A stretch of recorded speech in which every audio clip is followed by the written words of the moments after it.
Namaskaram, Guruji. Namaskaram. Om Vakratunda Mahakaya Suryakoti Samaprabha Nirvignam Guru Medeva Sarvakaryeshu Sarvada. Om Shri Mahaganapataye Namaha. Om Shri Gurubhyo Namaha. Harihi Om Sadashiva Samarambham Shankaracharya Madhyamam Asmadacharya Paryantam Vande Guru Paramparam Asmad Gurubhyo Namaha. Shruti Smriti Purananam Alayam Karunalayam Namami Bhagavatpadam Shankaram Lokashankaram Shankaram Shankaracharyam Keshavam Badarayanam Sutra Bhashya Kritau Vande Bhagavantau Punah Punah Ishvaro Guru Atmeti Murti Bheda Vibhagine Vyomavat Vyapta Dehaya Dakshina Murtaye Namaha Shri Medha Dakshina Murti Swamine Namaha Om Sahana Bhavatu Sahanau Bhunaktu Sahaviryam Karavavahai Tejasvinavadhitamastu ma vidvishavahai. Om Shanti Shanti Shanti. Harihi Om Shri Gurubhyo Namaha. Harihi Om Satchidananda Rupaya Krishnaya Klishtakarine Namo Vedanta Vedyaya Urave Buddhi Sakshine Krishna Dvaipayanam Vyasam Sarvalokahite Ratam Vedabja Bhaskaram Vande Nama Kshamadinilayam Munim Sahasramurte Purushottamasya Sahasranena Sahasranetranana Pada Baho Sahasranamnam Stavanam Prashastam Nirujyate Janma Jaradi Shantyai. Namaste once again to all of you. So in the last class, we were seeing the importance of words, isn't it? Adi Shankara went into a detailed discussion of the power of words. And he started with the question, raising a question. When you are saying that this Brahman doesn't have a form, doesn't have any attributes, where is the question of that Brahman having a name in the form of words and also meanings? Because all words and meanings, if we actually analyze it, they refer to or they bring out certain qualities, certain attributes in either people or things or whatever it is. Either it will describe a form or some guna, it will describe the words. So when he is a nirguna and he is without form, how can words be described? Well, how can we use words to describe that Brahman, that Paramatma, that consciousness? The question he raised. Then he said, he went into what are the things words convey, that the words have got a power, a Shakti Artham, and all the discussion we saw. Then we found that since the entire Jagat is nothing but the creation by that created Brahman, so everything in this Jagat is Brahman. And in order to transact with everything in this world, we use names and forms. We use forms. More importantly, we use names. And names have got a meaning. So every name can be taken as the name of that formless Brahman. Because that formless Brahman pervades everything, totally pervading. So anything we name is the name of Brahman only. That's what Puja Swamiji says. There is nothing called experience of Brahman. Some people, have this notion that when you do Vedanta and all that, this is all theoretical study. And then you have to do something practical in order to experience Brahman. typical scientific thinking. First study the theory, then do practicals. We have done right from school days. So this is the orientation many people have got, that if you want to attain Brahma, realize Brahma, you have to do something practical. So that meditation and all you should do, and then you will realize Brahma. This is what many people have got this idea. Puja Swamiji's such ideas are all totally misconstrued ideas. It's all coming from people who try to mystify our scriptures, mystify this entire knowledge. There is no mysticism at all involved in Vedanta. It is plain reality, fact, objective fact. What is this universe? What is the foundation of this universe? How this entire universe, including you and me, we are able to function.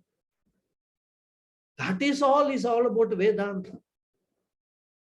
So when we say Sachidananda Swarupa is Brahman, that Sachidananda Swarupa is pervading this entire universe. It is pervading all names and forms. So every name, every form is the name of that Brahman only. That is how we have to understand, and that is exactly what Adi Shankara tried to emphasize and highlight in his commentary. And Puja Swamiji adds that the names in Vishnu Sahasranama are not descriptive. Like they don't, like there is no big description of that name and all that. Because unlike other things, like for example, and Swamiji gives this example, when we say a big red rose, right? We know that here the word rose is a substantive. Big and red are the attributes that are used to understand what kind of rose it is. So when you hear the words a big red rose, you automatically understand that it is not jasmine, it is rose. It is not lily or any other flower for that matter, it is only rose. And that it is not yellow or green and all, it is red in color. That also you understand. And that it is not small, it is big. When you say big red rose, all these meanings come to our mind. Isn't it? We cannot make any mistake about understanding what a big red rose is. So, the very adjectives which are used for that red rose, for the rose, big and red, these adjectives, they narrow down what we are talking about. Suppose I just say there is a rose. Now, a rose is a name of a flower we all know. Can we say what type of a rose it is? It is big rose, small rose, whether it is yellow rose, black rose, white rose, all kinds of roses are there. But when I say big red rose, it narrows down the entire thing to one particular description of a particular form.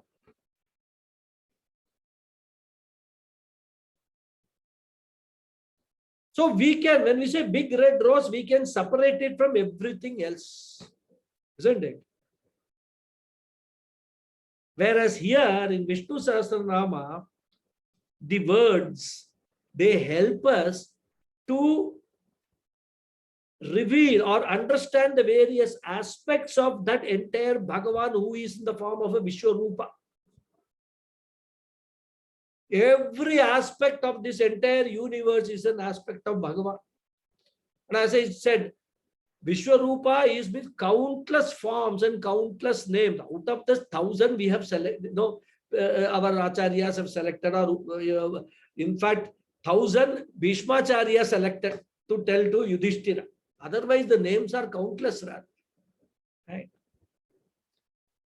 So, every name indicates the name of that Lord only.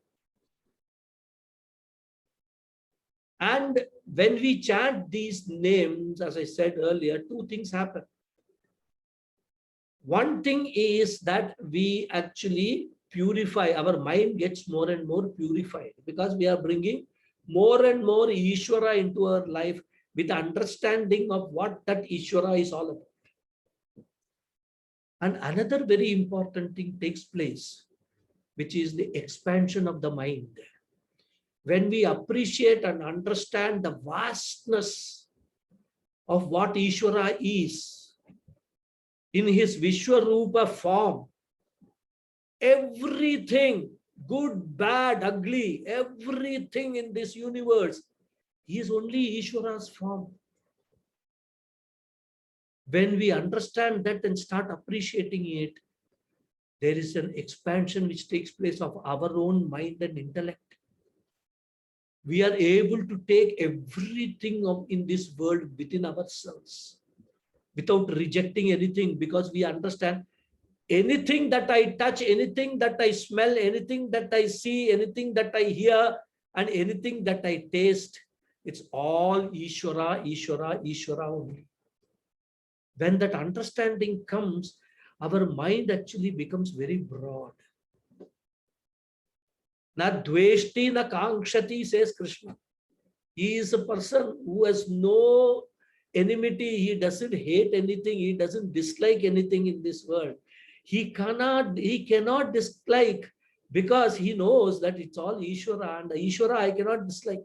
If I have to dislike one form of Ishvara, I will have to dislike all forms of Ishvara. I have to become a Nastika. So that expansion of the mind takes place, and that is how we become Mahatmas. Mahatma means what? Mahan Atma. And if you take the meaning of Atma, one of the meanings of Atma is mind, which is used in the Shastras. Mahan Atma means what? The one who has got a large mind, big mind. We move away from narrow-mindedness. We move away from parochial thinking. We move away like mine, mamakara thinking. Everything is Ishvara. There is nothing mine.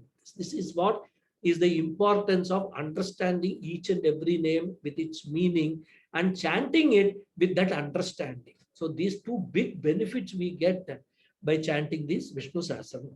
Okay.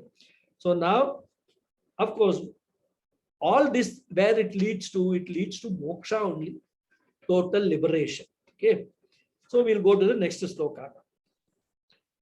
Yani namani gaunani vikhyatani mahatmanah rishibhih parigitani tani vakshyami bhutaye.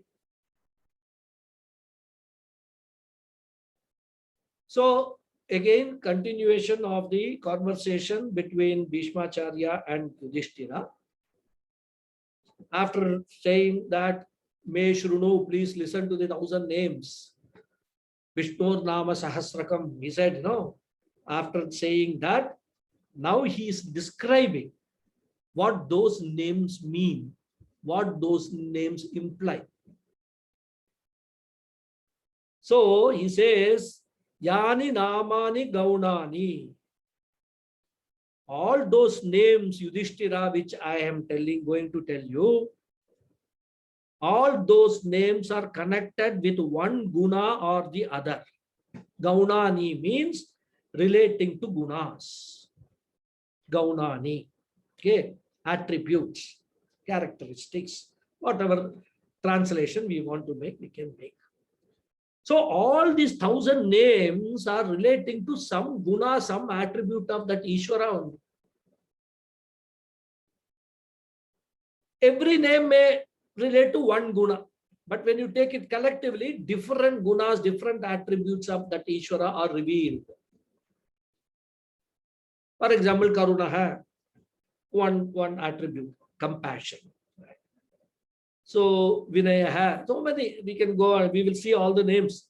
We are going to see each and every name with the meanings. So I will not repeat those names here. So all these names are whose names? He says, Yani Namani Gaunani Vikhyatani Mahatmanah. Now this word Mahatmanah can be taken two ways. One is of Parameshwara, we can take the names of Mahatmana, the one who is a Parama Atma. We can take that meaning. That so these names are describing the glories of that Lord. And they are Vikhyatani. They are very well known. Prasiddham. They are popular in the Shruti. Shruti, Smriti, Purana, all that we can include that. And they have been coming down from generations. And Mahatmana we can also take as Rishis, Munis, great Mahatmas, Vikhyatani, or popular with them. They are the one who have actually given out these names. So both the meanings we can take.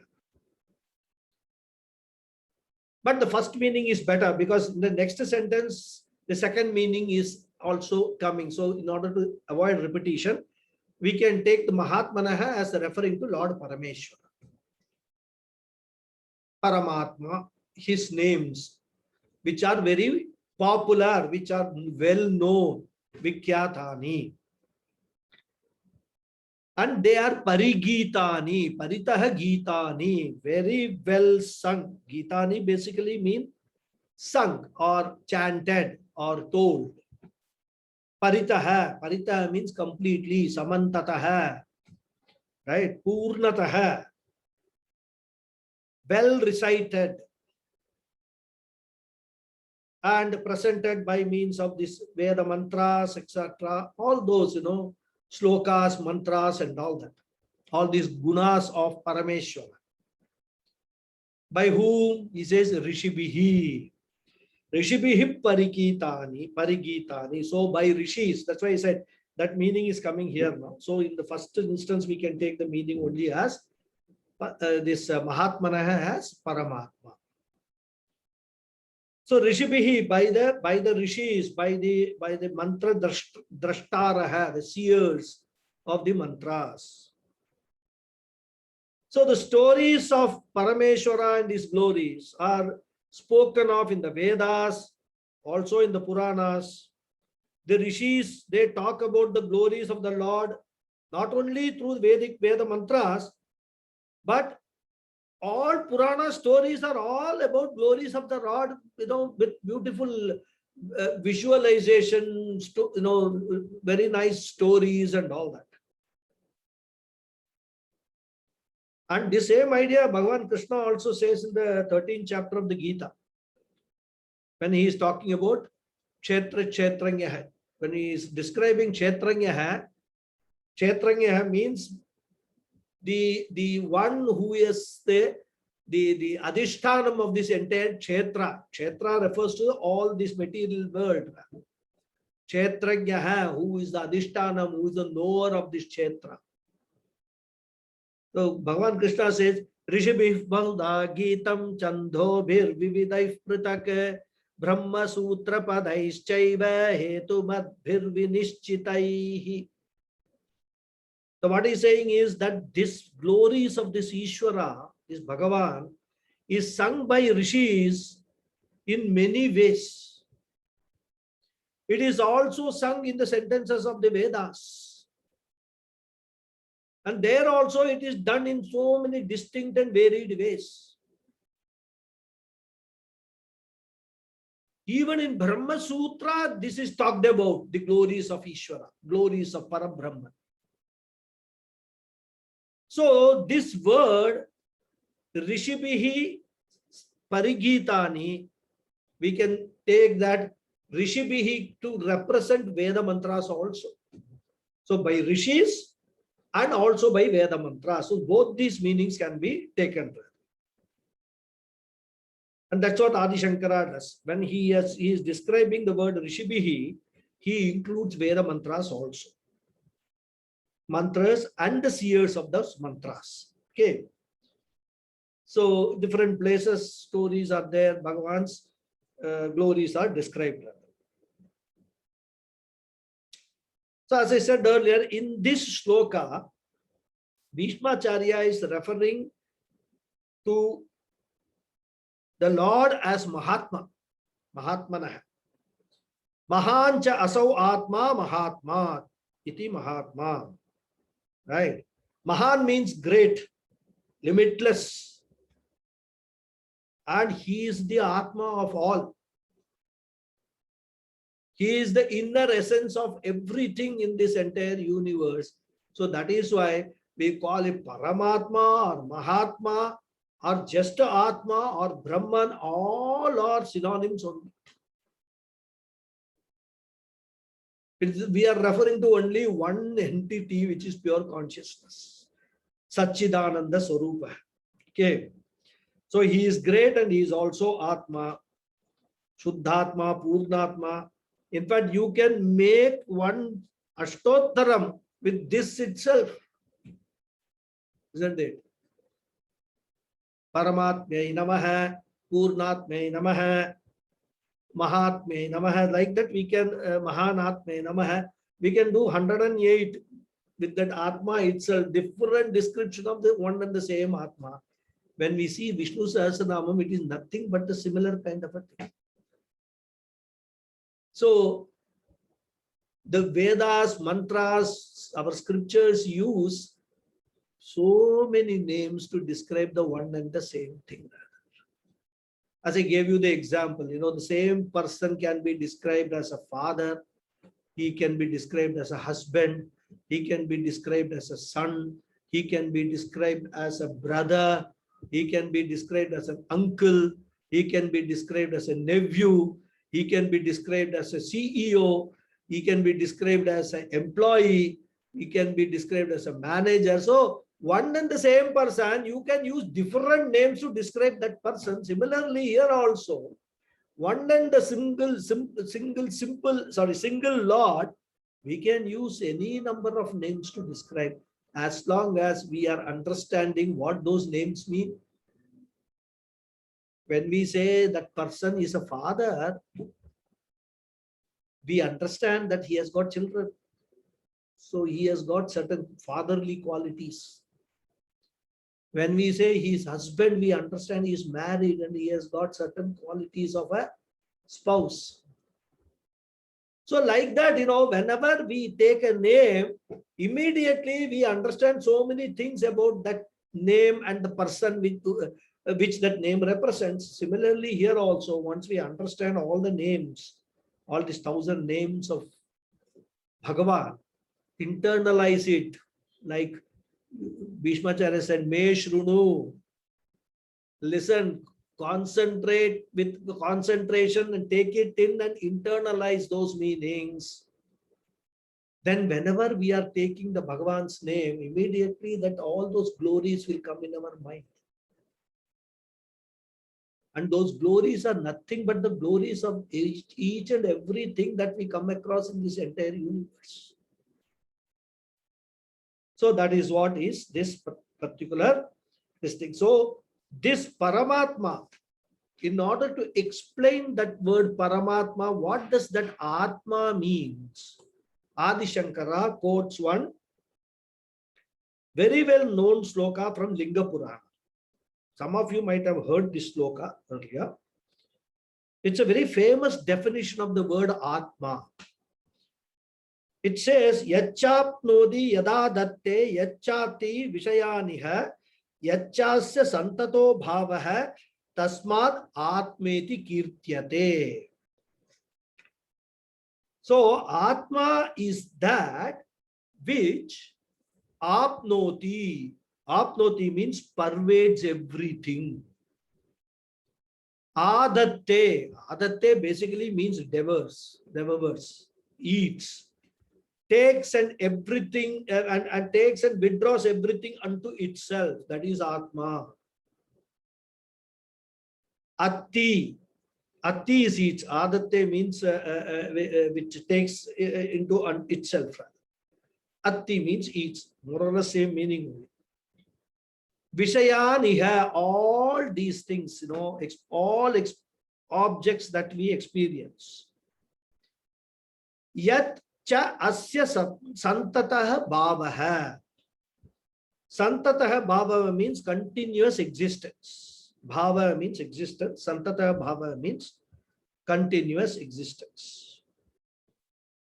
So thus, by the meaning of the word Atma and by the word Mahan, it is clear that the limitless Paramatma alone obtains as Parameshwara and Jiva and the Jagat.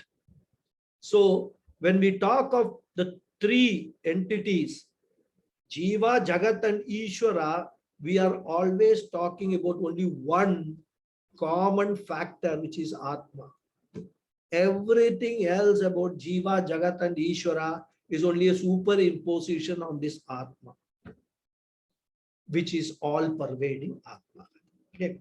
So this was the Linga Purana. Now let us come back to Vishnu Sahasranam. Okay. Tani Vakshyani. So what it says? Those names, Yani Namani Gaunani Vikyatani Mahatmanaha Rishibhihi Parigitani Tani Vakshyani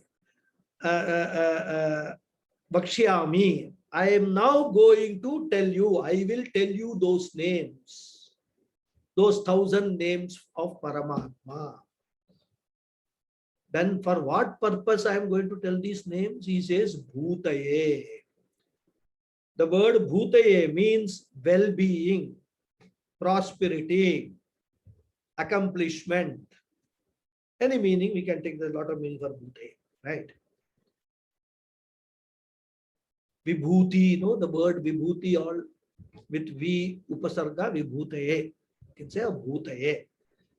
So, whatever we achieve in our life, all our accomplishments, they fall under one of the 4 Purusharthas, as we have seen in the introductory sessions. Artha, Kama, Dharma and Moksha Purusharthas. Everything that we do, we can put it in either one of these 4 compartments. Okay.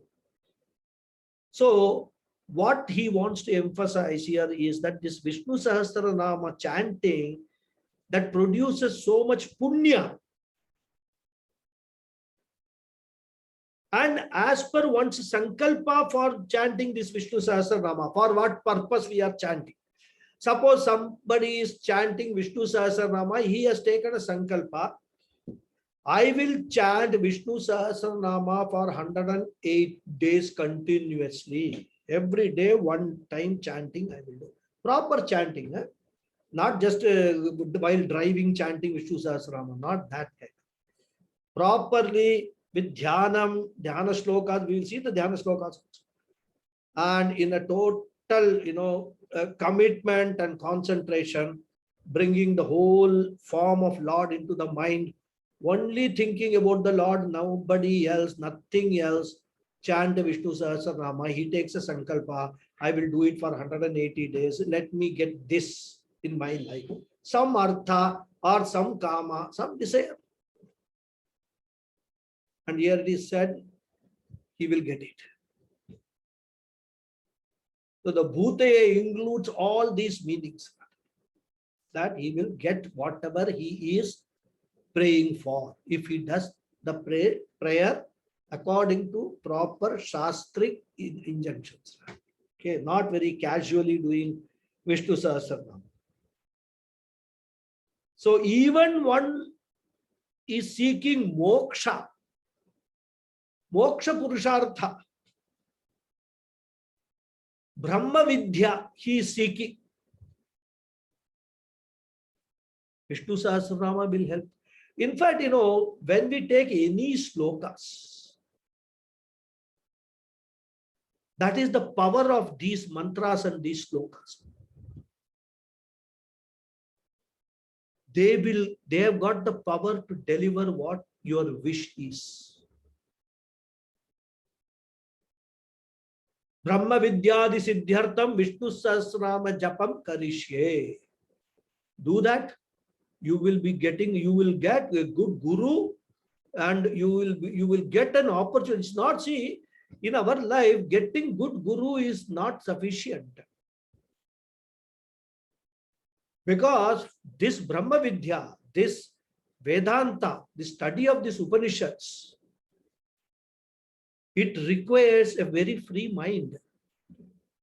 A mind which is not occupied with so many problems of the samsara, of the family, life, children, and the office, and all that. It requires a relaxed and I would say not empty, rather mind which is available and which can concentrate on the studies to understand and grasp what is being taught.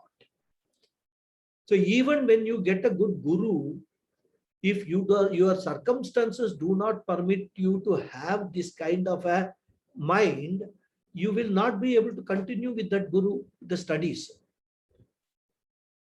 All that lot of punya is required for all this. And this punya you can earn in this janma.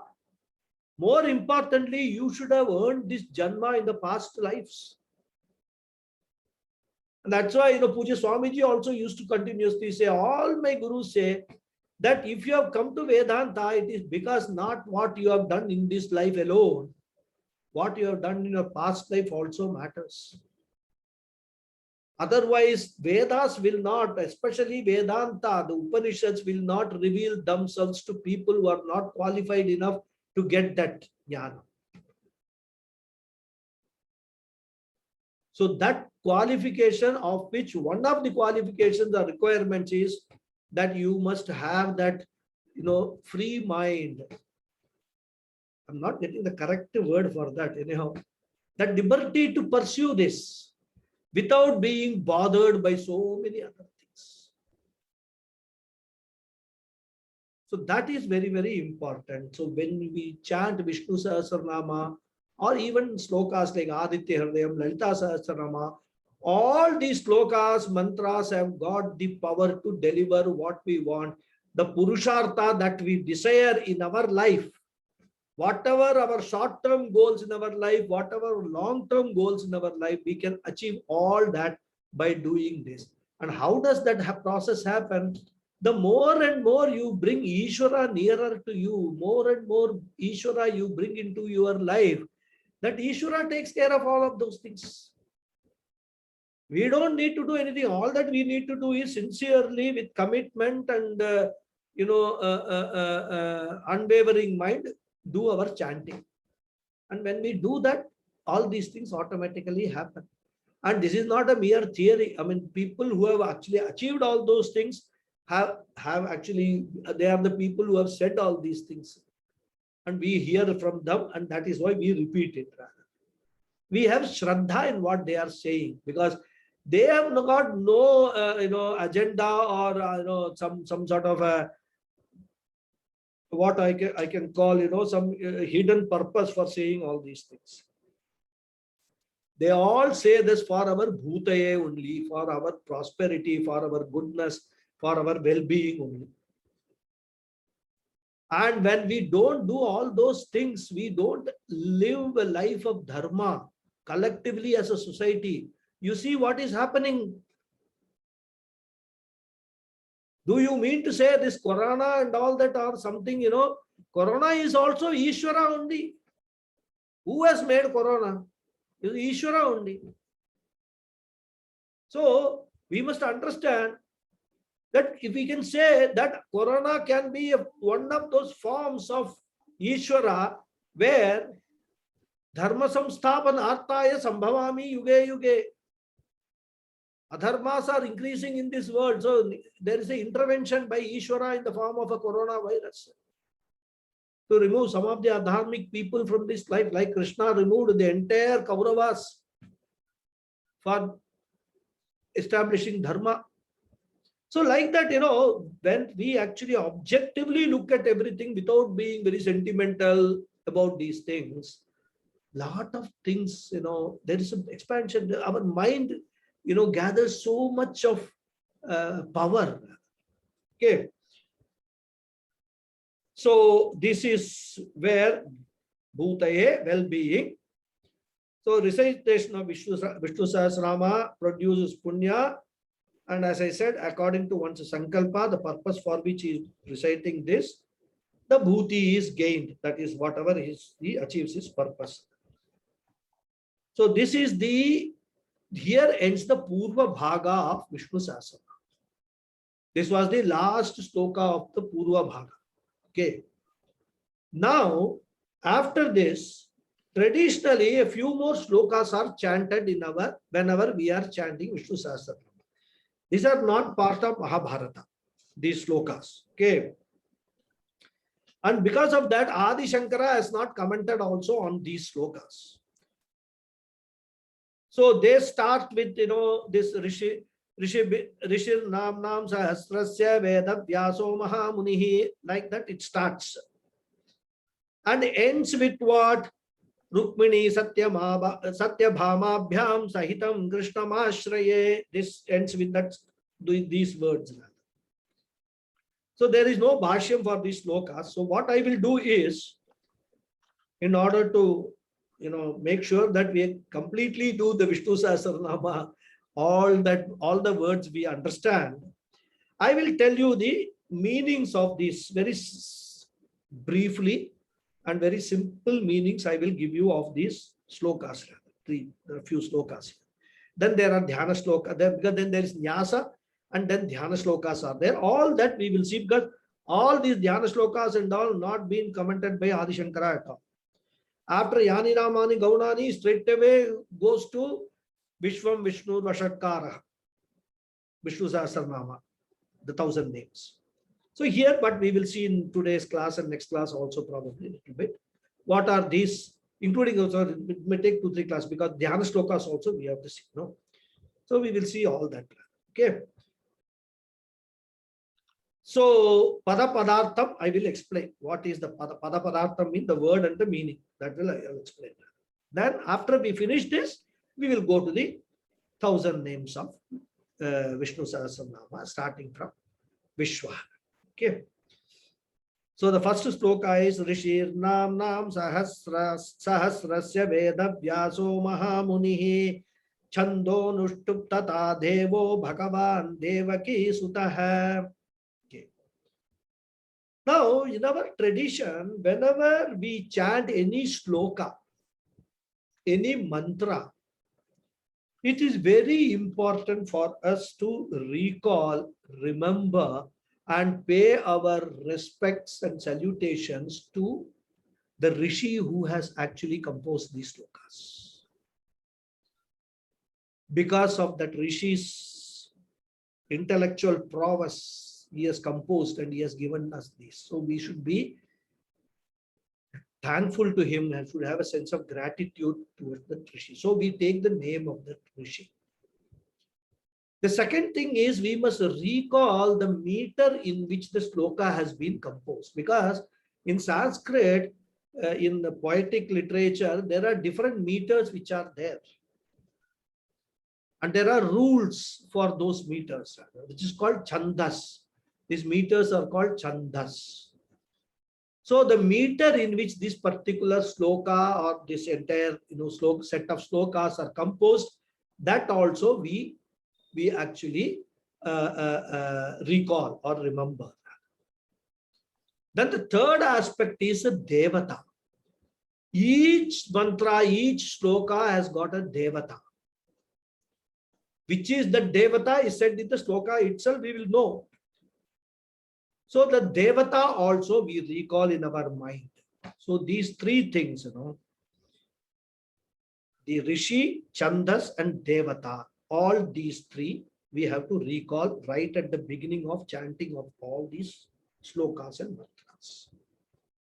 So here also this particular sloka, which is saying Rishir Nam Nam Sahasrasya Vedha Vyaso Mahamunihi. Sahasrasya means Sahasranamasya, for this Sahasranama.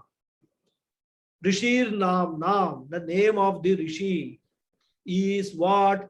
Veda Vyaso Mahamunihi. He is the composer of this Vishnu Sahasranama. He is the one who has actually taken down, he has been the stenographer. Or what we can say, he is not a stenographer, he is the one who recited this to the entire Mahabharata. And there's a story, in the Puranas that he couldn't find anybody, because this whole thing he was reciting, whole Mahabharata, so fast. that he was composing and reciting. He wanted somebody to write it down. These are all stories. Huh? So Ganapathy offered to write it down. So what Ganapathy did, he broke one of his tusks and started writing with his tusk. So Ganapathy said, I am prepared to write, take dictation of what you say. But on one condition to Vedavyasa, you must not stop. You must continuously recite this. Then I will take. If the moment you stop, I will stop writing, and after that, my contract is over. So Vedavyasa said, accepted. But I will put one condition. And that is, whatever you write, you must write with understanding what is being said. Not just merely, take this like a stenographer, not just merely take, you must understand what is being said. So Ganapathy also said, okay, I will write with understanding, but you must continuously tell the slokas. Both had this thing. So what Vedavyasa did, because he needs time to compose, because it has to be in the meter and not so many rules has to follow when composing. So he introduced certain slokas which are little difficult to understand. They're called Vishama Vrittis. So Ganapathy will take some time to understand what it is. In the meantime, he would have composed some 10 slokas. This is all, interesting stories that is there in the parampara. Just for entertainment, So these are all said rather. So even though Vishnu Sahasranama, there are 1,000 names given by Bhishmacharya to Yudhishthira, they have been recorded for the sake of the posterity by Vedavyasa Mahamunihi only. Whole Mahabharata he has written. So from that perspective, we remember Vedavyasa Mahamuni as the Rishi who is the author of this Vishnu Sahasranama. Then this Chandas Vishnu Sahasranama is called Anushtup Chandaha. That I will explain about Anushtup Chanda. What exactly, not too much rather, but little bit I will explain. Then Devata is Bhagavan Devaki Sutaha. Devaki Sutaha is what? Son of Devaki, Lord Krishna. Lord Krishna is the Devata for this Vishnu Sahasranama. So for these 1,000 names, Vedavyasa is the Rishi, Anushtup is the Chandas, and son of Devaki, Lord Krishna, Bhagavan Krishna is the Devata. This is the first 3 aspects of this entire Vishnu Sahasranama we must bring into our mind, we must recall before we start chanting. Now, these slokas basically, they describe the Nyasa Prayoga. Because these slokas are followed by Nyasa. Now, what is Nyasam? I will explain to you when we come to the Nyasa. But these are the Prayoga, how the Nyasam is to be done. That is just a brief explanation here. It is like a summary kind of the Nyasa. No? There are many books also we will find, some short form. They will first say what is the content and then they will expand the content. Like a news item and all that. Headlines like that. And then news in detail. Now, it used to happen the All India Radio Times. Nowadays, I don't watch the news also in the TV and all. I don't know whether this is the style of presentation of the news, but our Vedic style is always, there will be a short sentence, an introduction, and then that will be elaborated later. Okay. So these slokas, these 3-4 slokas which we are going to see, they actually teach briefly how the prayoga has to be done. Because the Nyasa Prayoga will come later. How to exactly do the full Nyasa. Because that involves a lot of things. How that is to be done, these mantras very briefly explained. Okay. And this procedure is adopted in the Vedas also. Right. Prayoga basically means the method to be used for doing that particular Nyasa. Okay. So here first they are explained briefly in a sloka form.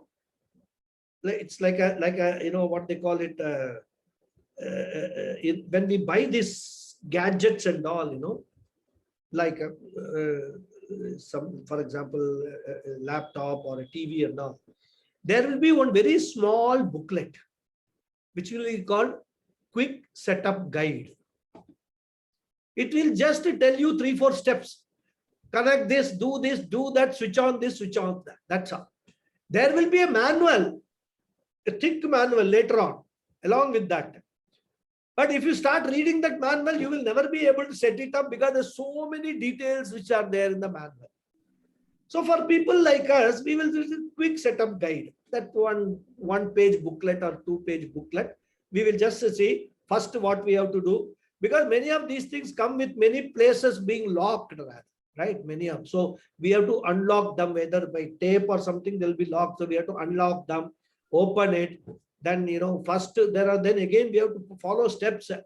First, you actually plug in the power point in the gadget, and then plug it in the power socket.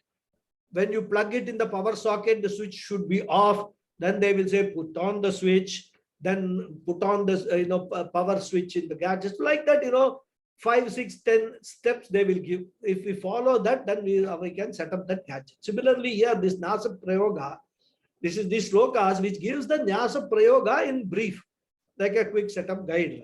Okay. We can also take it as a Lagunyasa, because Lagunyasa is another word which is used in the Shastra. Laghu means small. So it's a small miniature Nyasa, then a detailed Mahanyasa will follow. Like when those who know Rudram Chamakam and all that, when we do this Rudrabhishekam, especially Shivaratri and all, Ekadasha Rudrabhishekam and all that. There in Shivaratri and all, big Rudrabhishekam, we do Mahanyasa. Full Nyasa, long. It lasts for about 45 minutes to 1 hour. Very detailed Nyasa. But the same thing can be done in a very short way by Lagunyasam if you are going to chant every day Rudram Chamakam in your house, or you are going to do, puja or Abhishekam every day. Many people do it. For that purpose, a Lagunyasa is given which can be finished in 5-7 minutes. So like that, there is a Lagunyasa and Mahanyasa. Similarly, here also we can take these slokas as Lagunyasa, smaller version of the Nyasa. This word Nyasa itself is actually derived from the dhatu, as dhatu. As means placing, to keep, to place, right? And it has got a ni upasarga, which means ni, along with ni upasarga, it means placing. Okay. As dhatu is chepana, actually it is throwing, as chepana. But when it is used along with ni upasarga, nyasa, it becomes to place something at some place, right? So the deity in the mantra and the presiding deities of the various limbs in our body, because each part of our body, there is a deity which is a presiding deity.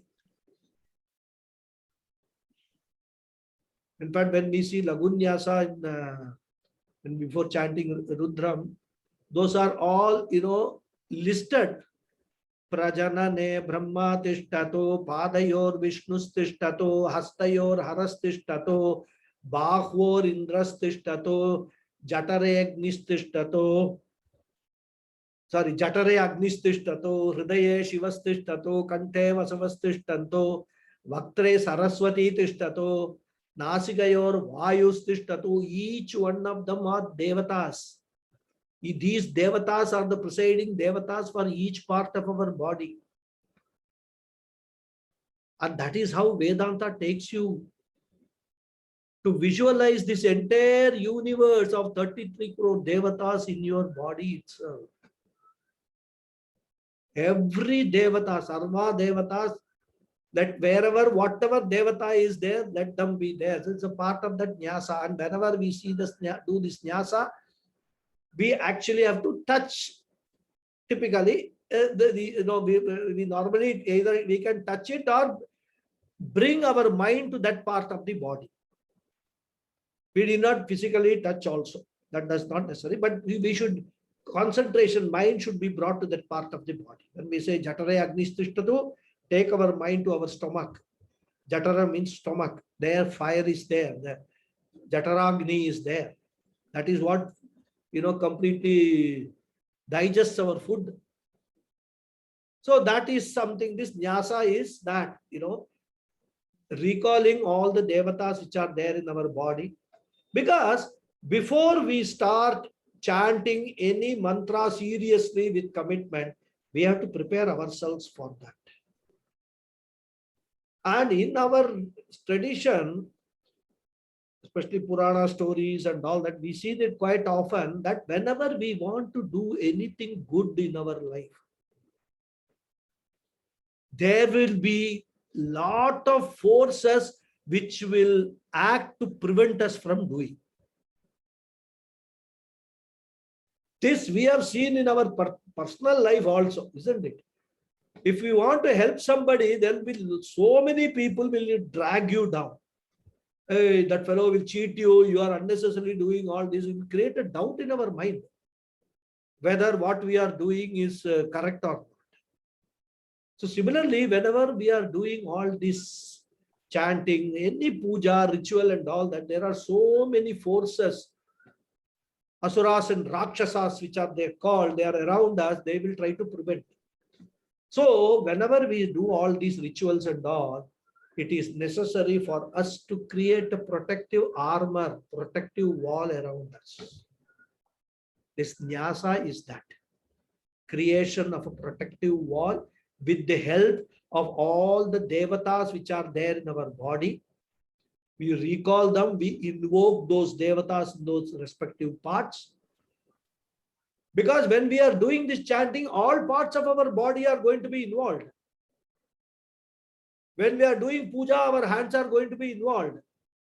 When we are going to see the deity before us, either in the form of a linga or an idol or a photo even, eyes are going to be involved. When we are chanting loud, our ears are going to be involved in order to make sure that you are chanting correctly. How do you know you are chanting correctly? Unless you hear what you are chanting. So there are all these, every part, every cell of our body is involved in this entire process. And every part has got a presiding devata. So if we have to protect every part of our body while chanting, the only way is to invoke those devatas and give the responsibility of protecting that part of that body to that devata. And then construct a wall around us. It's all virtual, not real wall and all that, virtual wall. Digbandaha, we say. Digbandaha means we are closing all forces from all directions from entering this body at this point in time till I chant this Vishnu Sahasranamam, till I chant this Rudra, this Rudram Chamakam, or till I do any puja. You protect yourself. So this nyasa purpose is for protection. Okay. And that we do by invoking all the devatas in our body. So by doing this, what happens? When we are remembering that there is a devata in each part of our body, our own level gets raised up. From a normal jiva, our level is raised up to a devata status. Because we find every part there is a devata. So I am completely pervaded by devatas, different devatas. Agni is there, Vayu is there, Varuna is there, everything is there in me.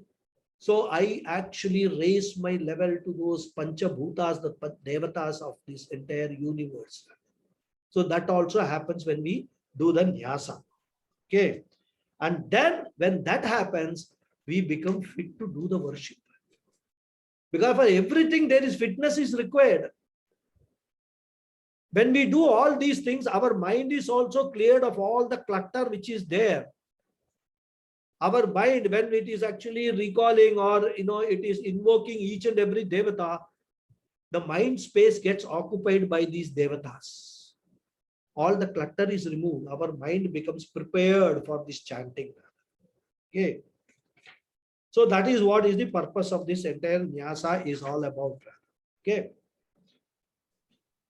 And in Vishnu Sahasranama, various aspects of Vishnu is actually invoked.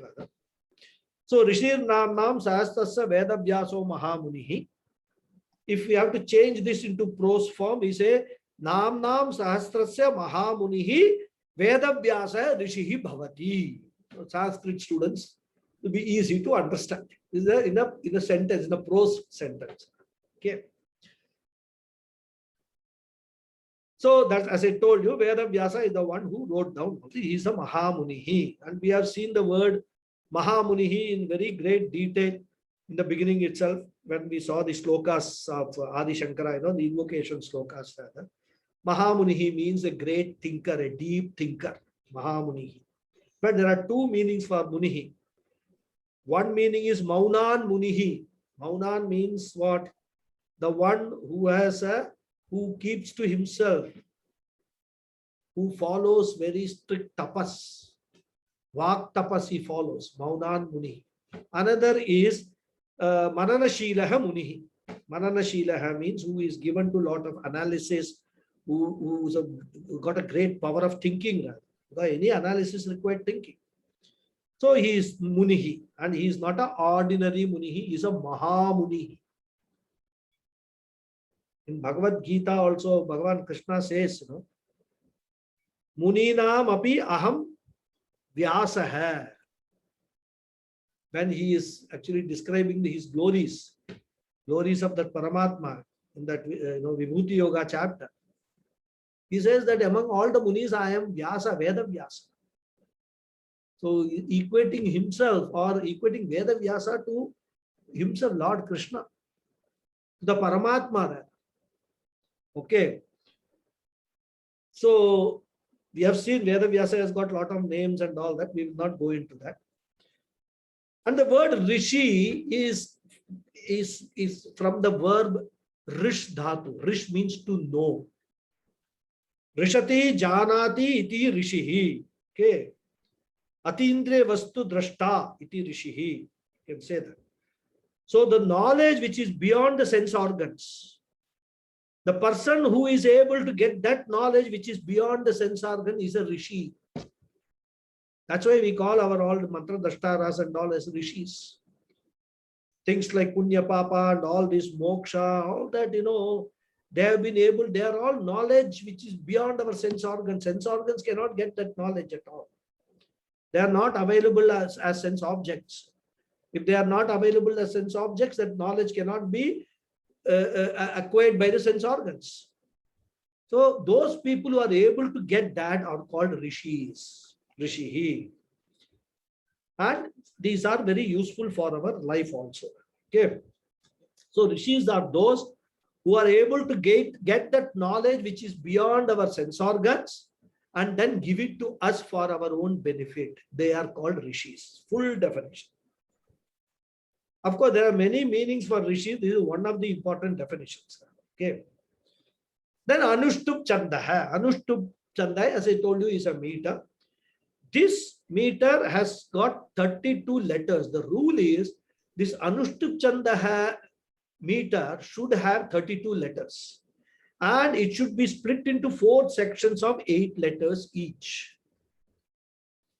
And these have been composed for the ease of chanting, ease of memorizing. When it is in this chandas, it is easy to memorize that. Gayatri also is a chandas. When you say Gayatri mantra, 24 syllables. That is called Gayatri chandas. So any mantra which has got 24 syllables or any mantra which is set to Gayatri chandas will have 24 syllables. There are so many such meters in our language, in the Sanskrit language, and especially in the literature, in the scriptural literature. Okay. And the deity, as I said, Devata, Devaki Sutaha, which is Krishna Bhagavan, Lord Krishna, the son of Devaki. who is all powerful deity of this Vishnu Sahasranama. So this is Rishi, Chandas and Devata. So when we chant a mantra, we should first meditate upon this Rishi, Chandas and Devata. Then only the mantra should be chanted. And this is a must, as I said, for getting the desired results. We'll stop here. Continue the next sloka in the next class. Okay. Om Purnamadav Purnamidam Purnat Purnamudachyate Purnamaya Purnamevavashishyate. Om Shanti Shanti. Hari Om. Shri Gurubhyo Namaha. Hari Om. Thank you all. Namaste, Guruji. Namaste. Thank you, Guruji. Hari Om. Thank you, Mama. Namaskaram. Thank you, Guruji. Hari Om, Hari Om. Guruji. Hari Om. Hari Om, Hari Om. If anybody has any Hari Om, Guru. questions, you can ask now. Thank you very much, Guruji. We have Thank you. completed 26 classes in both Tattva as well as Vishnu Sahasranama. Time has really flown. Thank you very much. I know. Enjoying every moment. It is my sankalpa, and that it is my Guru's grace that I am able to share this knowledge what I have got with you. And it is a great opportunity because I can't be speaking to a wall. So all your commitment to attend these classes is a very big contributory factor in these talks. Rather, so I am equally glad, and that makes me more enthusiastic to prepare more and more and better for each class. Yes. Where the whole idea is to for us to get into that thinking of Ishvara always. That is the whole idea. So many ways our Shastra's whole idea is bring more and more Ishvara in our life, so that our life becomes peaceful, happy life. That's the only trick. I have a question. Yes, please. Clarification. You have said about Anushtup Chandaha. I have heard this when we have doing the Brahmopadesham. So, when we are actually wearing the sacred thread, we say Anushtup Chandaha. And so that also would mean that there are these 32 slokas. 32 letters. 32 letters. So it refers to that, is it? Yeah. One sloka should have 32 letters. Okay. It should not exceed. Right. So there are so many Anushtup, Trishtup Chandaha. Then there are so many meters which are there, talked about in the language. So every meter will have a rule. It should not exceed so much letters. So we will have to then count, those letters and all and make sure. And this, you just imagine. Today, if we see a sloka and if we said Anushtup Chanda, we can count the letters. If we have to compose a sloka in Anushtup Chanda, how much knowledge we must have, isn't it? So suppose you put one word which is the number is exceeding. Then what they will do? They will find an equivalent word which has got one letter less and put that word there. And it should be, it should not be out of tune also rather.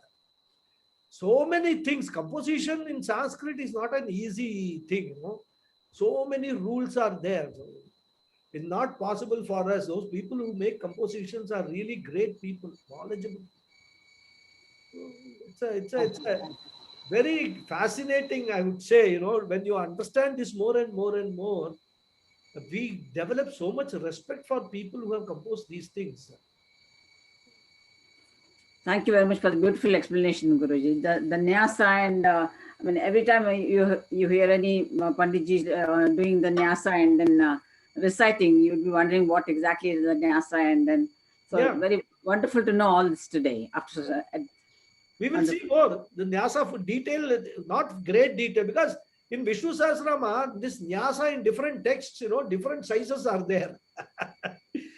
But we will use the commonly used Nyasa and, those mantras followed by the Dhyana slokas. We will see that meanings. Okay. Even Ramraksha Stotra is also in Anushtup Chanda. Which one? Ramraksha, there's something called Ramraksha Stotram. Yeah. That's also in Anushtup Chanda, and I always wonder what is Anushtup Chanda. Very popular. Whereas other chandas, Even Bhagavad Gita also, no, Guruji? Bhagavad Gita also Anushtup chanda. Not really everything. All these Nice are to know that. Guruji, when we talk about Anganyasa and Karanyasa, is the Karanyasa an abbreviated form of the Anganyasa? You cannot call What it does it mean? abbreviated form. It is one of the methods of invoking the Lord. Invoking the Devatas. So you invoke the Devatas through various methods, right? Because even when you do Karanyasa, you say about Hridaya Namaha and all that, I mean, ultimately you have already said Hridaya Namaha. That, Hridaya Tishtati and all that. Then again you say Hridaya Namaha and all that. So Karanyasa, Anganyasa are all part and parcel of this whole Nyasa procedure. They are not, substitute or anything, and they are not a short form or anything. Actually, the Nyasa itself, it's a part of the Karma Kanda, which I have not studied much. My knowledge of Nyasa is only from my gurus and whatever little. Because from a Vedanta point of view, all these things are not important, honestly speaking. It is important when we are actually chanting Vishnu Sahasranama with full commitment. Even if I am going to chant Vishnu Sahasranama for purposes of moksha, for purposes of Brahma Vidya, all these are important. So it is just that, Karanyasa it means what? When we do Anganyasa, we are invoking the Devatas in each part. When we do Karanyasa, we are invoking those parts in our fingers and in our hands. So all those are also there. Also, we are bringing that effect of the Devatas, because when we do a puja, what we do, we hold the puja. There's a flower plate with one hand, and with this hand we do the puja. The fingers are involved in that. So we must make sure that these fingers are also involved in that Nyasa procedure. So that is what Anganyasa, Karanyasa, all these things are there. Very detailed is there. In the Mahanyasa, if you take Mahanyasa, it will take maybe another 20 classes if I explain. The reason I asked was during the Anganyasa, the Mula Mantra is touched, is given to the body. But when the Karanyasa is done, it is like the 5 elements, the Panchatattvas, like Dhubam Kalpiyami Namaha, Pushpam Kalpiyami Namaha. So that is being also recognized as the body is being also divinized. See, is that what it is? No. I tell you, now this is a different subject. Okay. The Nyasa is done when you do a Manasa Puja also. Because puja can take 2 forms. You can do Manasa Puja. When you do Manasa Puja, you don't physically do anything. Right? But the Manasa Puja follows the same procedure. So in the proper, let us say that, there is a proper puja you are doing. So you are offering Chandanam, Kungumam, Dhupam, Deepam and all that. In Manasa Puja, how will you offer? So we do this Karanyasa, and that through that we make the offering. So it is a bhavana we create within ourselves that I am now offering. So when we do the Manasa Puja, that Nyasa is a different kind. There are different kinds of Nyasas. When you see Rudra, there will be different Nyasas rather. Different Devatas will be invoked. Different elements will be invoked. So different Nyasas are there. Each shloka, each mantra will have its own Nyasa, because things will differ. The Rishi will differ, right? When it comes to Rudram, Aghora Rishi, right? When you come to Aditya Hridayam, again the Rishi is Agastya Rishi, Aditya Hridayam. So Rishis will differ, then the Chandas may differ, then Devata will differ. So depending upon the Rishi, Chandas, Devata and all the details of the Nyasa also may be different for different slokas and mantras. So when Manasa Puja, different Nyasa. When we do the proper Puja, Shodashopachara Puja, different kind of Nyasa. All those things are there. So Guruji, is it like this? Topic. Sorry, yeah. Is it like that we are making ourselves one with the Devata which we are It is worshipping? basically, we see the purpose is to protect ourselves, as I told you. Yeah. But as jivas, we cannot protect ourselves against the asuras and rakshasas who are waiting to pounce upon us to stop us. Hiranyakashipus are there around us, who will keep on pulling down Prahaladas in us, Okay. not allowing the Prahalada to even take the name of Narayana. Okay, so many Hiranyakashipus are there. So what we do, we need to protect ourselves from the Hiranyakashipus. And who can protect us? It is only the Devatas who are nothing but the Swarupa of Narayana only. Narayana only. Yes. Narayana. So we also bring all those things in each part of the body, invoke those Devatas, or basically we are invoking the Narayana in each part of the body, or one form of Narayana, other form, and pleading to protect us from these, all these evil forces or discouraging or disturbing forces. That is what it is there. Because today in Kali Yuga, this is very difficult to appreciate, but you just imagine, these were all real things in Treta Yuga, Dwapara Yuga. If you remember in Treta Yuga, when Rama and Lakshmana and all were taken by this, who was that? Not Vishwamitra. Vishwamitra. Why?